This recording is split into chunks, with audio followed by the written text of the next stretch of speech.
According to at least one press report, the future of Lubbock's brick streets are up in the air, and I say that's a good thing. Hey, everybody, I'm Chad Hasty, host of the Chad Hasty Show. Cheers weekday mornings, 8:30 to 11 a.m. Central Time on News Talk 95.1 FM and 790 a.m. KFYO. A pretty good story in the Lubbock Avalanche Journal over the weekend by Matt Dotre, reporting that city leaders are taking a look at the brick streets in downtown.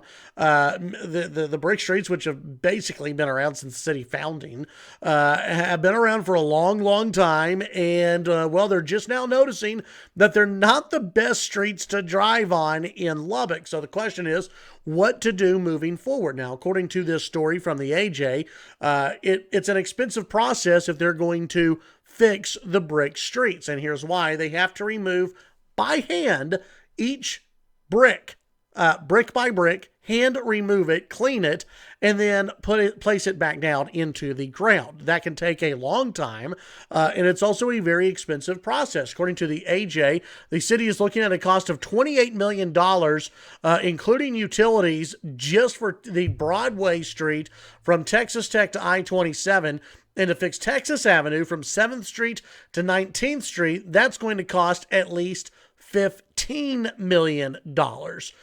So city leaders are wondering, okay, what should we do about the streets in downtown Lubbock, in the downtown area, and in South Overton? Should we keep them brick streets, or should we go to asphalt? What should we do to preserve history while maybe embracing a little bit of change? Here's my solution, and it's a very easy solution. I think it's something that a lot of people maybe can get behind and accept as maybe a merging of the two. Instead of brick sidewalks, that idea has been floated. How about we have asphalt streets, okay? Have your normal asphalt or concrete, whatever streets you want in downtown. Same streets that we have on Indiana and Slide Road in Frankfort and Milwaukee. Have those asphalt streets, and then in the crosswalks, make part of the crosswalk, and maybe not even the entire crosswalk, but just part of the crosswalk brick. To where you give a nod or a tip of the hat, if you will, to the city's history, while also recognizing that, yeah, the bricks have lasted for 100 years. That's great, but they've also been a pain in the ass to drive on for many years now. I think that, this is not a new development, that the brick streets in downtown are in horrible condition.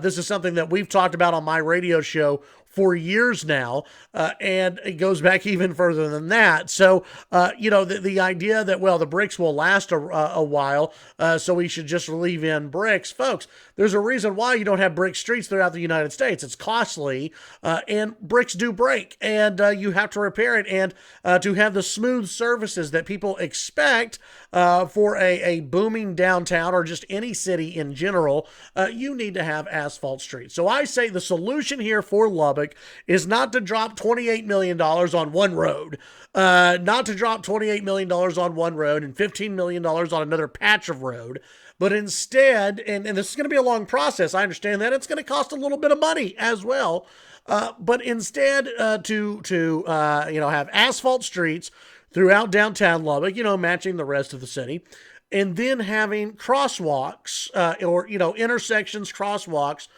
in brick. And it doesn't have to be the entire thing. It can be like a strip. It can be, different portions of the crosswalk in brick. I think it'll look nice. I think it'll be something that looks modern, but that also embraces the history of downtown Lubbock and of the city of Lubbock. What do you think? Let me know in the comment section below. Should Lubbock get rid of the brick streets? And if so, what should they do instead? Or are you in favor of keeping history around, no matter what the cost is? Remember, Lubbock, it's not like Lubbock leaders are that big on keeping history around. I mean, we like to blow up buildings around here. Once they get about 30, 40 years old, we like to redo things. So it's not like we're that big of a historic town, unless there was like a Buddy Holly connection, and then we're going to keep everything that's to do with Buddy Holly. So like if there's like a specific street maybe that was Buddy Holly's favorite, or a brick area that was Buddy Holly's favorite, we may keep that around. But otherwise I say pave it all, and then have brick intersections or brick crosswalks in those intersections.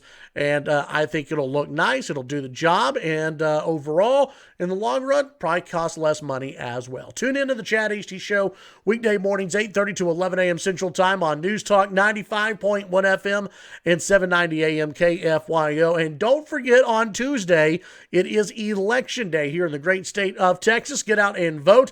Those constitutional amendments on your ballot, and depending on what city you're watching in, you may have some additional issues on your ballot as well.